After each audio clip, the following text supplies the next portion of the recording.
penyalahgunaan peredaran gelap narkoba, dan diskusi tadi sangat konstruktif dan Pak Gubernur sangat respect dengan semua upaya-upaya kita dan menyampaikan akan apapun silakan dirangkul strateginya. Kalau memang butuh bantuan dari Pak Gubernur atau pemerintah provinsi, beliau akan membackup sepenuhnya, akan dilakukan oleh BNN Provinsi Sumatera Selatan.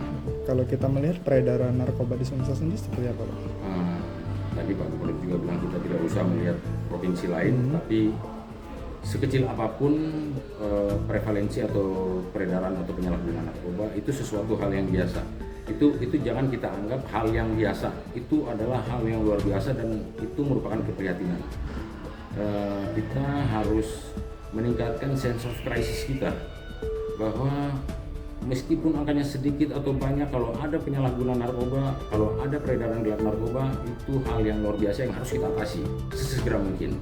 Jadi jangan kita sifat-sifat cuek, sifat-sifat tidak mau berurusan itu kita buang. Kita harus peduli untuk membersihkan lingkungan kita, untuk menyelamatkan anak-anak kita, untuk menyelamatkan orang-orang yang kita cintai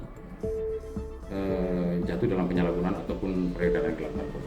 Upaya dari BNN Sumsel sendiri, Pak, untuk pencegahan di Sumsel sendiri? Kalau strategi BNN itu ada pemberantasan, ada pencegahan, ada pemberdayaan masyarakat, dan ada rehabilitasi. Kesempatan ini juga saya sampaikan bahwa ada ratusan ribu pecandu yang ada di Provinsi Sumsel. Saya sampaikan dengan Undang-Undang 35 tahun 2009, pecandu itu tidak ditangkap. Pecandu itu kalaupun tertangkap dalam suatu razia itu tidak diproses hukum, tetapi direhabilitasi, direhab. Jadi pecandu tidak ditangkap atau diproses hukum, pecandu itu direhab, berbeda dengan pengedar maupun bandar. Sebagai pecandu itu digolongkan korban narkoba, korban penyalahgunaan narkoba, dan direhab. Di BNN rehabnya gratis. Kalau rehab itu kita akan asesmen apakah dia adiksi ringan ataupun adiksi berat atau sedang. Kalau adiksi ringan dan sedang, dia cukup rawat jalan saja. Kalau misalnya dia adiksi berat, dia harus rawat inap. Rawat inap di Provinsi Sumsel ini ada di Rumah Sakit Ernaldi. Dan saya tadi koordinasi juga dengan Kadis bahwa itu ada jaminan sosial bahwa untuk yang tidak mampu bisa ditanggung. Tetapi kalau di tempat swasta ya tetap berbayar karena itu punya swasta. Artinya harusnya tidak boleh ada kekhawatiran, dan setiap orang yang datang ke BNN atau datang ke instansi penerima wajib lapor tidak akan diumumkan identitasnya. Jadi identitas pribadi, identitas instansi di mana dia bekerja akan dirahasiakan. Pertama, tidak ditangkap, kemudian identitas dirahasiakan dan tidak berbayar untuk di BNN. Kalau angkanya jadi sendiri, tidak harus ada yang ditakutkan. Jadi saya menghimbau kalau ada saudara-saudara, teman, kalau ini ajak untuk mau rehab. Kalau angkanya di Sumsel pengguna narkoba kisaran berapa, Pak? Kalau dari prevalensi narkoba yang pernah disurvei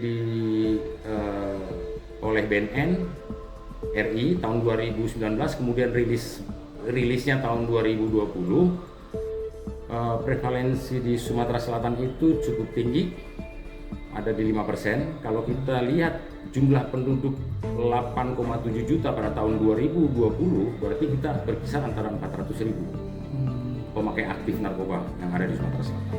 Kalau untuk penggagalan distribusi narkoba di Sumsel sendiri sejauh ini, Pak, seperti apa di Sumsel? Kita bekerja sama dengan semua pihak, terutama Polda, Bea Cukai, Apsek, semua stakeholder, kemudian di pelabuhan, Daops, kemudian ASDP, maskapai, Angkasa Pura, semua instansi yang kita kira-kira untuk kontribusi untuk pemberantasan, kita kerjasama untuk seminimal mungkin menekan suplai dari peredaran narkoba di Sumatera Selatan. Angkanya, Pak, mungkin tahun 2005 ini? Belum persis, cuman kemarin yang kita tangkap kemarin dari BNN cukup besar, ada sekitar 15 kilo. Kemudian tadi dari Baris Krim Polri juga nangkap di jalan tol kali 35 kilo. Dan kita semuanya kerjasama, saling menukar informasi, saling menukar perkembangan untuk tidak melihat apakah ini jadi saingan atau tidak. Kita semua bekerjasama dan berkolaborasi untuk pemberantasan.